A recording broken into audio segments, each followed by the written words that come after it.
S2 beauty and kitchen টিপসে সবাইকে স্বাগত। একটা অসম্ভব সুন্দর একটা রেসিপি বলতে পারেন, ম্যাঙ্গো ফিরনি বা আমের ফিরনি।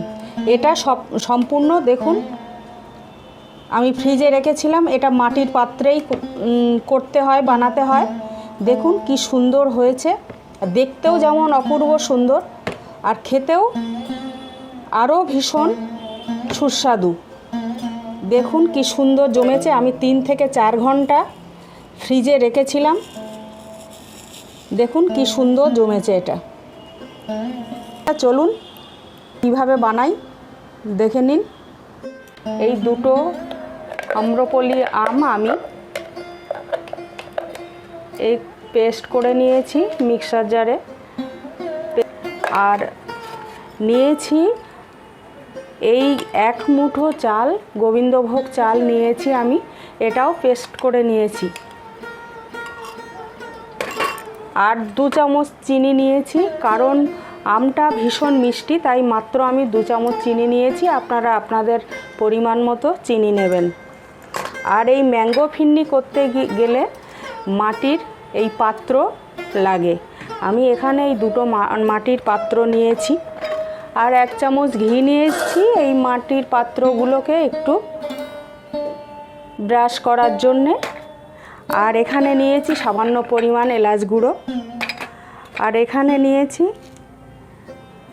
500 দুধ।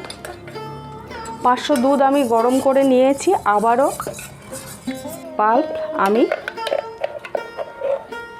বার করে, মিক্সি থেকে বার করে একটা মিক্সার বলে দিয়ে দিলাম।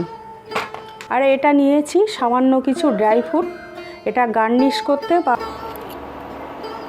এবারে এগুলো মিক্স করব। এই 1 মুঠো চাল গুঁড়ো 500 দুধের জন্য দিয়েছি। আপনারা যদি 1 কেজি দুধ নেন, 50 গ্রাম চাল গুঁড়ো নেবেন, আর 100 গ্রাম চিনি নেবেন। আপনাদের আম যেমন মিষ্টি হবে সেই হিসাবে আপনারা চিনি নেবেন। 2 চামচ চিনি নিয়েছি মাত্র, কারণ আমার আমটা ভীষণ মিষ্টি, তাই 2 চামচ চিনি নিলাম। আস্তে আস্তে নাড়াচাড়া করব, নইলে চাল গুঁড়োটা পুড়ে যেতে পারে। আস্তে আস্তে চাল গুঁড়োটা একটু মিক্সড করতে হবে। এটা লো টেম্পারেচারে রাখতে হবে। এবারে আমি আমের এই পিউরিটা দিয়ে দিচ্ছি।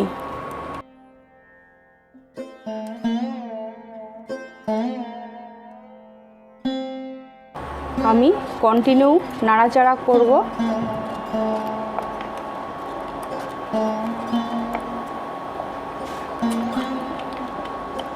একেবারে থিকনেসটা এরকমই হবে, আর একটু ঘন হবে। এবারে আমি যে ড্রাই ফ্রুটটা নিয়েছিলাম, কিছুটা ড্রাই ফ্রুট এর সঙ্গে দিয়ে দেব। আপনারা দিতেও পারেন, নাও দিতে পারেন। এটা দিলে ভালো টেস্টি হয়।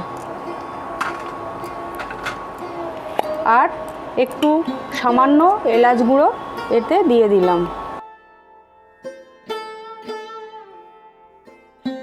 একটু নাড়াচাড়া করব।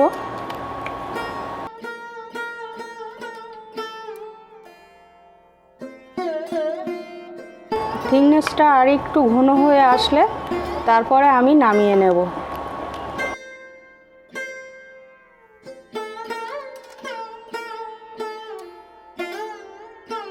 আপনারা এই গোবিন্দভোগ চালই দেবেন। 50 গ্রাম চালের বেশি আর দেবেন না, যদি আপনারা 1 লিটার দুধ নেন। আমি ইন্ডাকশানের টেম্পারেচারটা একটু বাড়ালাম। কন্টিনিউ এভাবে না নাড়াচাড়া করলে চালটাই কড়ার তলায় লেগে যাবে। 5 থেকে 6 মিনিট আপনারা এইভাবেই নাড়াচাড়া করবেন।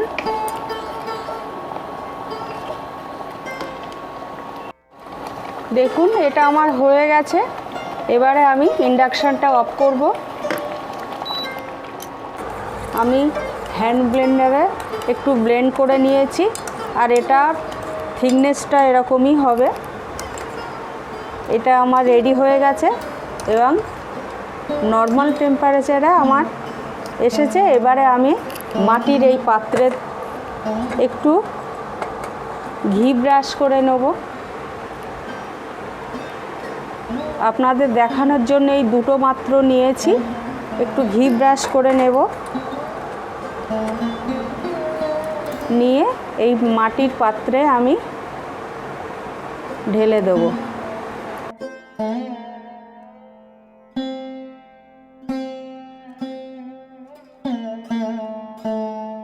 আমি আস্তে আস্তে এই মাটির পাত্রে দিয়ে দেব।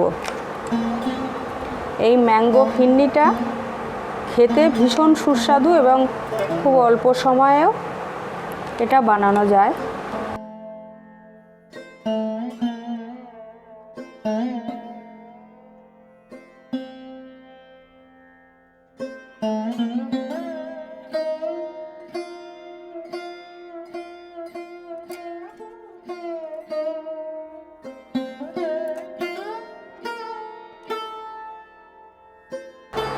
এবারে আমি একটু ট্যাপ করে নেব।